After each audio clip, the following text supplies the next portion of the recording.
Well, this was certainly one of the games of all time.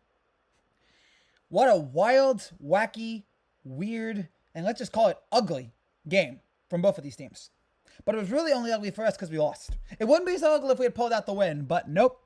Couldn't pull it out, and the Cardinals win this one here, and the Cardinals win the series over the Yankees in what is the longest 9-inning game the Yankees have played in almost a year, since it was a Red Sox game last September.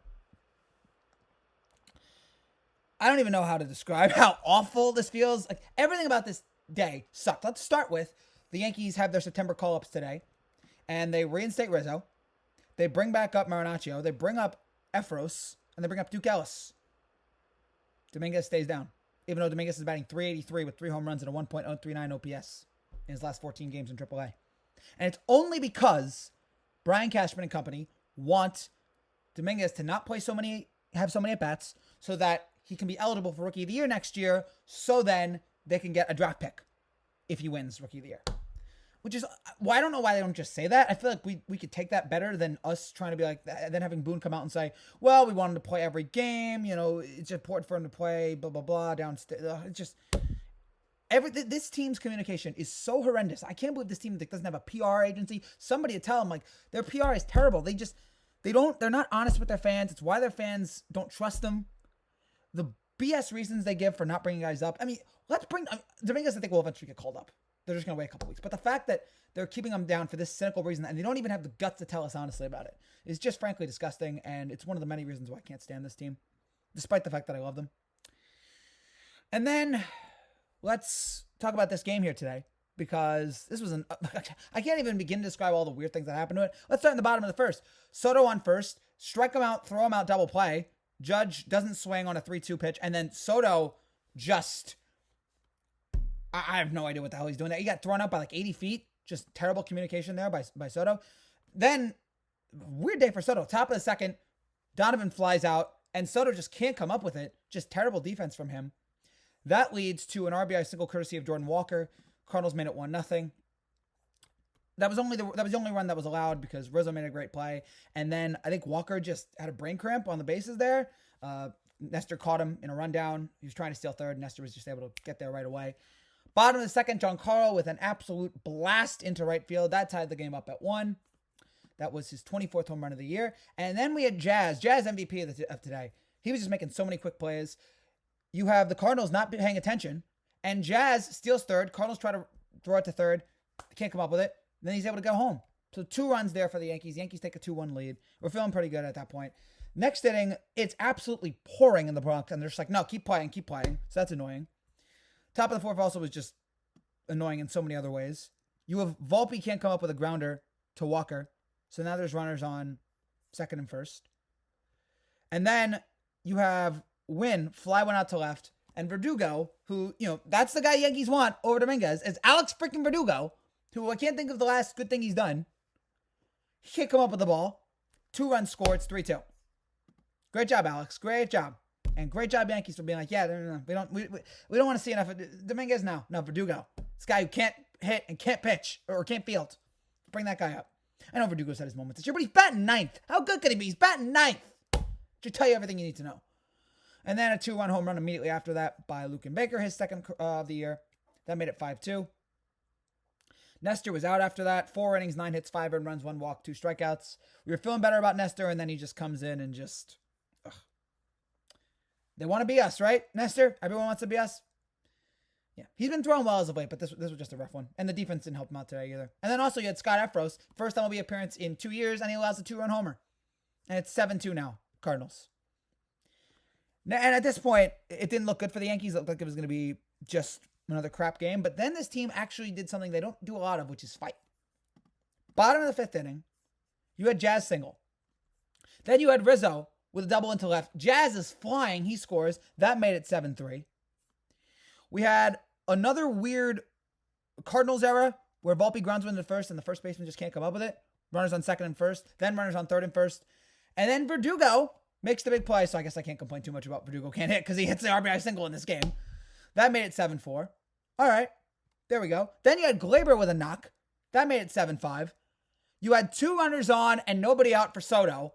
And of course, Soto grounds into a double play because that's what the Yankees do.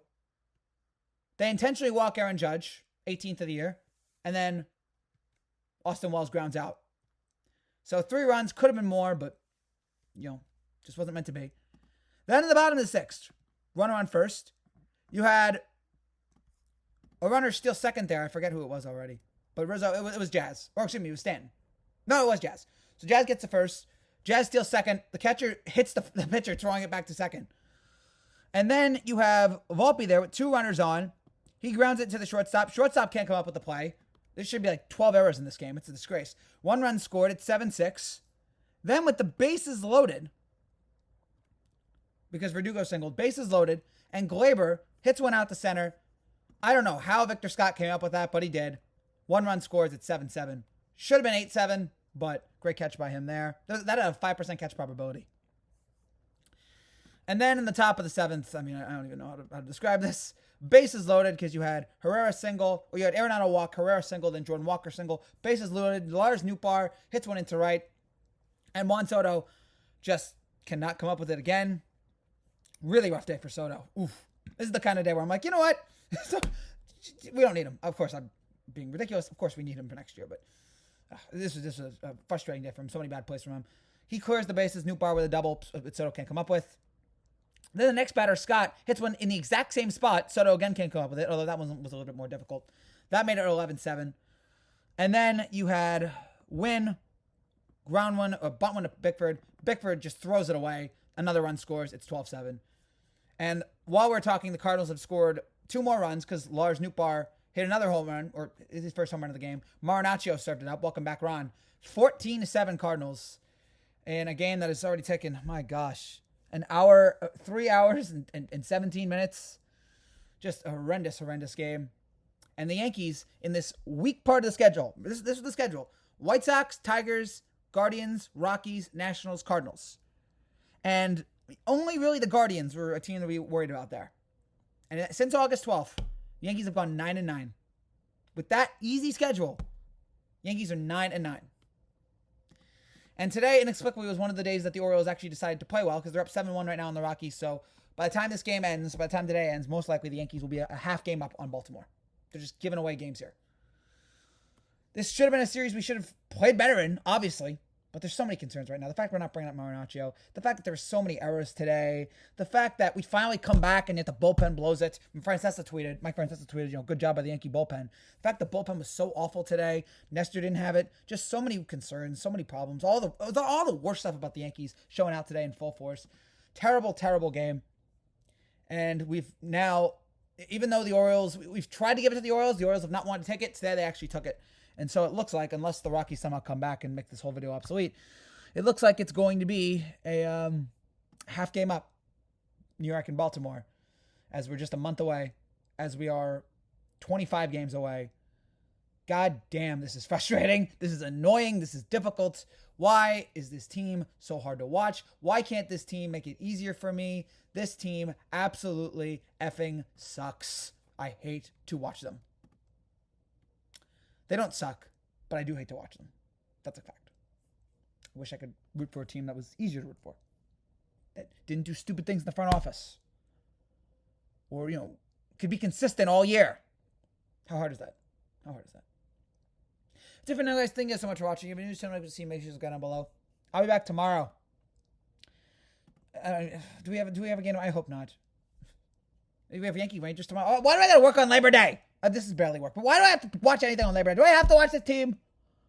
Damn it. I hope you all have a wonderful Labor Day. I won't because I have to watch this godforsaken team try to hold on to this division. Take care and God bless.